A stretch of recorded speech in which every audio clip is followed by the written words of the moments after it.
Hello, I'm Stephen Orvis, and in this video I'm going to be talking about how I analyzed a potential business idea from the book $1,000,000 Weekend by Noah Kagan, running through the two of the principles he mentions in his book, one of which is seeing what your market segment size is, and also the possible profitability of the idea too. So the idea was dog jerky, uh, specifically because we have a grass-fed beef farm, and so we also need to sell some beef, and that we thought that perhaps we could sell dog jerky to people. So the start for the idea, I went on eBay, just searched dog jerky, and I found a few different options, and I saw that it did exist and the people were selling it.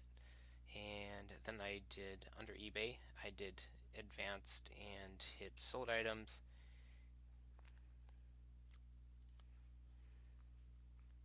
And then that brought me to this, which then I found out that this Newman's and Full Moon have sold some. And then I started looking at the dates, and I realized that I actually maybe had a market share problem.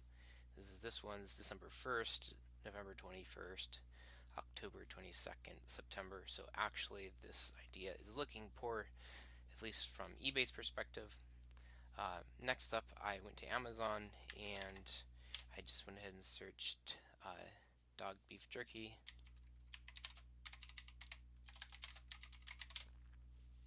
And then I ranked it by bestsellers, the idea being the ones that are getting the most volume there. So you can see this Full Moon, they have 20K plus for their listings, and then uh, the Postruck was 10K, and then going down from there, and they got down to just a few thousand there eventually. Uh, so at first, when I saw this one, I thought, wow, we've got a good market segment here, 20,000. This is a good possibility to be selling quite a few. But and it says it's 100% organic and human grade. And then on the back, they have this graphic. They're saying that it's USDA inspected meat and all natural and all that. And so I was like, that sounds a lot like the product I want to sell. So then I made up a spreadsheet to figure out the profitability of this product. I just went ahead and put in what the price was minus the shipping, or counted something for the shipping there, the ounces, calculated the ounces, and then to make jerky, you have shrinkage from the raw meat. And so I picked the ratio of 4. Google told me it was 3 to 4, so playing it safe, I went with 4. And then that gave me a price per ounce in the raw meat, and then my price per pound. Now for the farm, in order to be profitable, we need to be in the raw meat phase, butchered out, not hanging weight. We're going to need to be somewhere in the $10 a pound range. Otherwise, the farm isn't going to be profitable, so we can't buy from the farm if we're not in that range. So instantly I saw that, and I realized we're at half price, and that's not going to work. But then we were looking at it closely. I actually showed it to my wife, and she realized that if we looked at the ingredients label of these ones, they actually have beef, turkey, chicken, and sugar. So it's a bunch of other stuff. It's not actually just grass-fed beef, and probably the chicken is in turkey, or making that a little cheaper. So, anyways, we can't compete with that because it's got other junk in it. It's not the same product. So then I started looking deeper at the other options that are out there and trying to find comparable products. And one of the best ones I found was this Red Barn. And this one, it sounds like really a close match. They're claiming that it's just one ingredient and it's just the beef. And looking there, it's 1 ounce and it costs $11.49.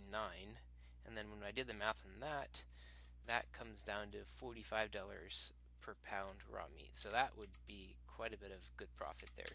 So that looked really good. I thought this was starting to look up a little. But then I realized the sales here are not all that good. And I noticed, and I did this to the multi-pack, there's one that they have that's I think 6 of these for $45, something like that. And I did the review checker on it, and it said that most of the reviews are actually fakes. So this one here, I'm expecting to return something similar to that as well. That it would say that A lot of these ones are fakes too. So this one says it's reliable. So that's interesting. The other one said some of them were fakes. There's like 15 on the other one. Let's see if I can find it here fast. That's not coming up in the search now.